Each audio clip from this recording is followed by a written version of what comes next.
Kalau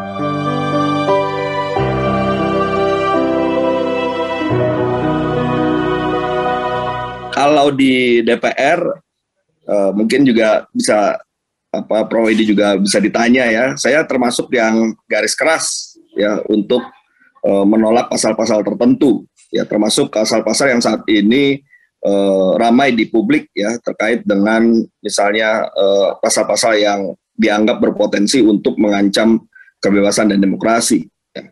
Nah, kalau saya di luar misalnya, bukan menjadi anggota DPR, tentu saya tetap akan menyuarakan hal-hal tersebut. Ya.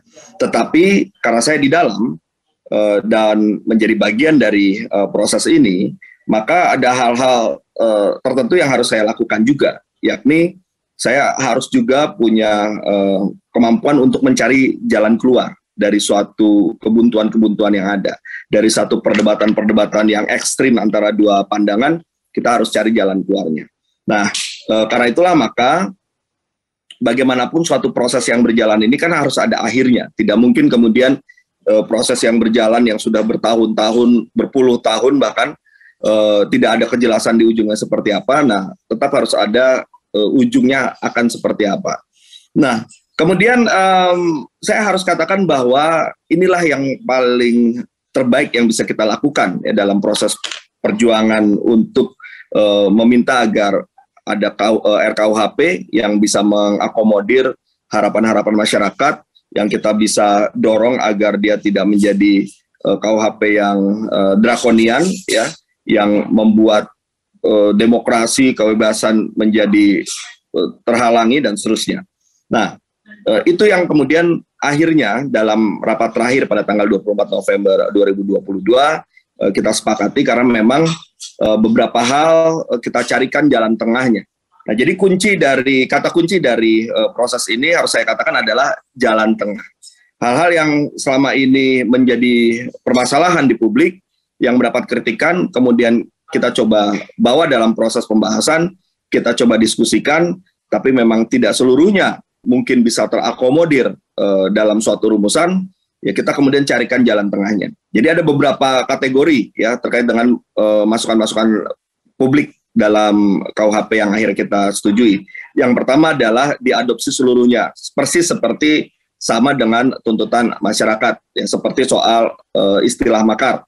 Yang kedua, akomodasinya adalah dengan melakukan perubahan rumusan pasal, ya. Meskipun mungkin tidak sesuai rumusannya seperti apa yang dituntut, tapi ada perubahan-perubahan tertentu yang semangatnya mencoba mengakomodir apa yang menjadi semangat tuntutan tersebut.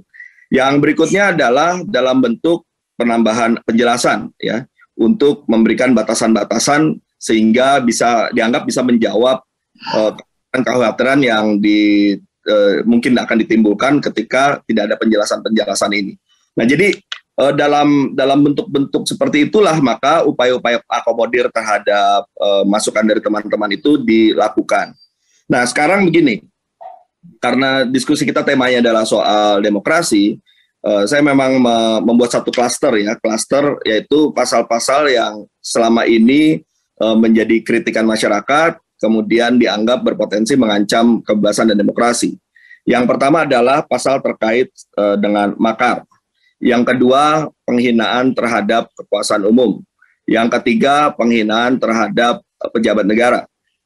Yang keempat, penghinaan terhadap lembaga negara. Dan yang kelima, penyerangan harkat dan martabat terhadap presiden dan wakil presiden. Saya hanya menambahkan saja apa yang tadi sudah disampaikan oleh Prof Edi. Nah, jadi untuk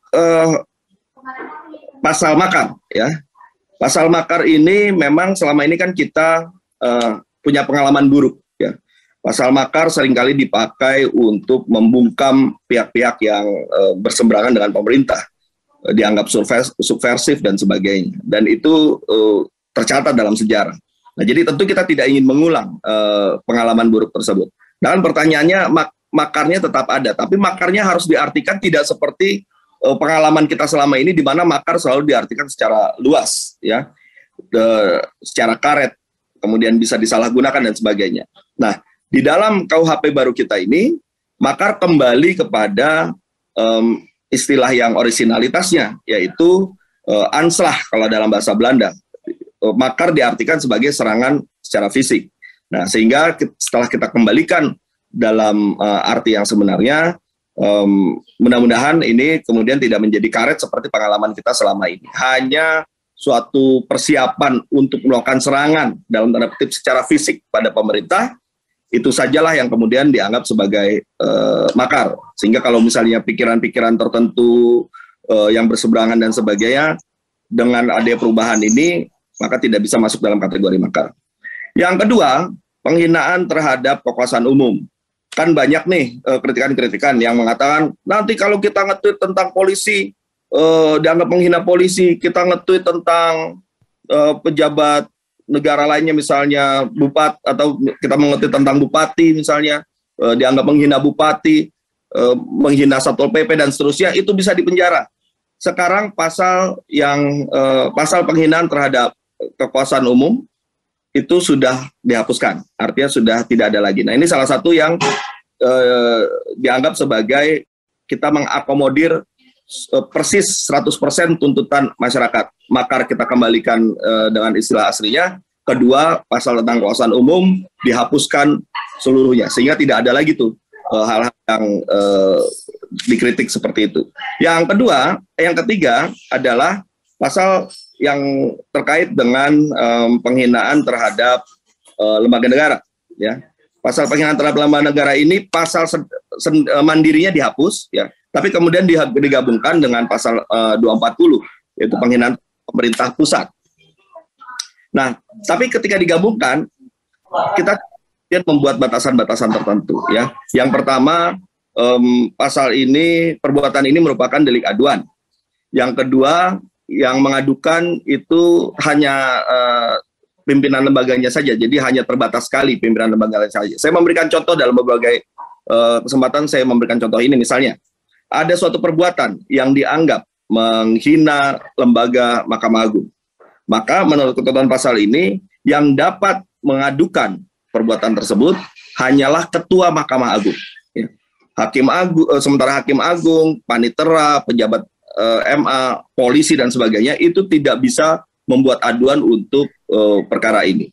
Memang pasti tetap ada kritikan, kan pasal ini tetap ada, oke, tapi tidak mudah untuk diterapkan. Ya, kita bisa bayangkan sangat sulit ya ketika ketua Mahkamah Agung berkali-kali dia harus melaporkan, setiap ada satu perbuatan dia laporkan, setiap ada satu perbuatan dia melaporkan. Tentu ketika ada orang yang melakukan seperti itu, ya dia pun marwahnya juga akan menjadi rendah, ya, sedikit-sedikit melaporkan, sedikit-sedikit melaporkan. Betul tetap ada, tapi setidaknya tidak mudah untuk diterapkan. Nah, yang berikutnya adalah soal penyerangan harkat dan martabat presiden. Saya pun juga dalam posisi sama di semua pasal ini juga saya mintanya dihapus sebenarnya.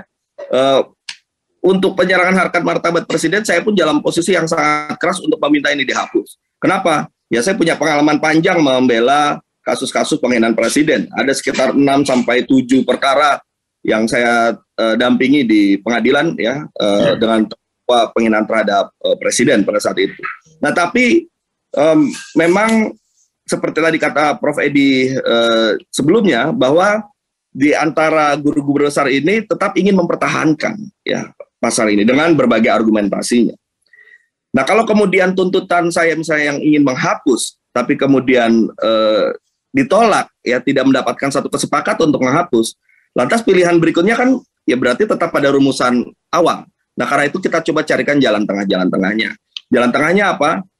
Oke, akhirnya pasal ini tetap ada, tapi juga bentuknya sama seperti penghinaan terhadap lembaga negara dan pemerintah pusat tadi, yaitu ini delik aduan, dan yang bisa mengadukan hanya presiden atau wakil presiden sendiri, ya. Tentu juga kita bisa bayangkan tidak mudah juga bagi seorang presiden untuk begitu seringnya dia mengadukan kasus-kasus yang terkait dengan ini. Yang berikutnya yang juga menjadi bahan perbincangan, ya, soal the living law, ya, hukum yang hidup dalam masyarakat. Saya pun juga sejak awal, bahkan sebelum jadi anggota DPR, sudah melobi-lobi tim perumus, melobi guru saya, Prof. Tuti, ya, untuk meminta agar pasal ini dicabut. Ya. Tetapi ketika dalam pembahasan itu berlangsung, ada pandangan-pandangan lain yang mengatakan bahwa ini tetap ada, tetap harus ada, ya. tidak bisa dihapus dan sebagainya. Akhirnya yang kita lakukan adalah saya coba menawarkan, kita berikan jalan tengahnya. Yang pertama agar pasal ini tetap tidak melanggar asas legalitas ya di dalam asas hukum pidana. Yang kedua kita juga berikan batasan-batasan ya agar ketika nanti pun living law ini atau hukum pidana adat ini akan diatur di dalam perda, maka perda-perda itu supaya setiap daerah tidak berlomba-lomba untuk mengajukan hukum adatnya di dalam perda tersebut, harus ada kontrol dari pemerintah ya melalui peraturan pemerintah, sehingga ada pedoman ketika nanti daerah-daerah ini membuat perda-perda. Nah, jadi itu contoh-contoh bahwa sebenarnya apa yang saat ini masih menjadi kritikan masyarakat, bagian besar sudah terjawab melalui perubahan-perubahan yang kita lakukan, terutama perubahan yang kita lakukan pada akhir di tanggal 24 November 2022. Ya, sehingga dalam berbagai kesempatan saya selalu siap untuk menawarkan diri untuk berdialog apabila memang ada hal-hal yang dianggap masih menjadi suatu hal yang mengancam kebebasan demokrasi, tidak jelas dan sebagainya. Ayo kita sama-sama buka pasalnya, kita sama-sama baca pasalnya, kemudian kita lihat apakah memang ini masih seperti yang dikhawatirkan, ataukah sudah terjawab, ataukah masih ada suatu hal yang tersisa, sehingga kita bisa mencari jalan berikutnya lagi, ya seperti misalnya kita buat aturan turunannya, kita pastikan bahwa aparat penegak hukum tidak memiliki tafsir selain dari apa yang kita rumuskan dan seterusnya. Nah, jadi saya menawarkan seperti itu, ya dibandingkan kemudian kita hanya tadi kata Mbak Bibip, kita tantangan aja ke MK dan sebagainya. Enggak, kalau menurut saya dialog. Barangkali saja ya namanya suatu produk itu tidak mungkin sempurna ya. Barangkali saja dari hasil dialog itu ada hal-hal yang perlu disempurnakan dan masih memungkinkan untuk disempurnakan, why not? Menurut saya seperti itu saja. Nah, kemudian yang juga menarik di sini adalah saya juga mengajak ya teman-teman yang melakukan kritik ini, ya kalau Bibip dan sebagainya mungkin tidak, tapi ada sebagian dari teman-teman yang masih merujuk pada draft yang lama, ya, yaitu draft draft 2019 atau draft 4 Juli 2022 atau draft 9 November 2022, padahal draft yang terakhir sudah mengalami perubahan, tapi ketika mengkritik masih menggunakan draft lama tersebut. Ya oleh karena itulah maka menurut saya kritik boleh saja terhadap KUHP baru kita ini, tapi marilah kita berangkat dari draft yang terakhir, ya. Termasuk juga karena tadi Bibip menyampaikan soal laporan dari PBB, ya, special rapporteur, sebenarnya mudah dijawabnya, ya, dan itu mungkin akan dilakukan besok, ya. Laporan dari special rapporteur itu dirilis pada tanggal 25 November 2022. Tentunya kalau saya sudah baca banyak beberapa poin-poin yang masih merujuk pada draft 9 November 2022 yang ketika pada tanggal 24 November 2022 itu sudah mengalami perubahan-perubahan, ya. Sehingga saya meyakini ketika nanti bisa dijelaskan ya beberapa poin dari report dari special rapporteur itu mungkin juga bisa kemudian memahami hasil dari perubahan-perubahan ini. Yang berikutnya juga tadi saya ingin sampaikan penjelasan mengenai perzinahan dan kohabitasi, ya. Sama juga posisinya. Saya juga meminta ini dihapus dalam rapat tanggal 24 November, saya meminta ini dihapus ya berdasarkan masukan dari teman-teman masyarakat sipil, ya. Tetapi ada pandangan lain yang juga sangat bertahan terhadap pasal-pasal ini. Nah, oleh karena itulah maka daripada kemudian tidak ada hal yang bisa kita lakukan untuk memperbaiki ini, ya ketika permintaan dihapus tidak dikabulkan, tapi kita kemudian tidak bisa melakukan perbaikan, akhirnya jalan tengah itulah kita lakukan perbaikan, ya. Pasal-pasal ini merupakan delik aduan, ya. Aduannya juga aduan terbatas, menjadi delik atas lembaga perkawinan dan lembaga keluarga, yang hanya bisa mengadu adalah suami atau istri, bagi yang terikat perkawinan, dan bagi yang tidak terikat perkawinan hanya orang tua atau anak.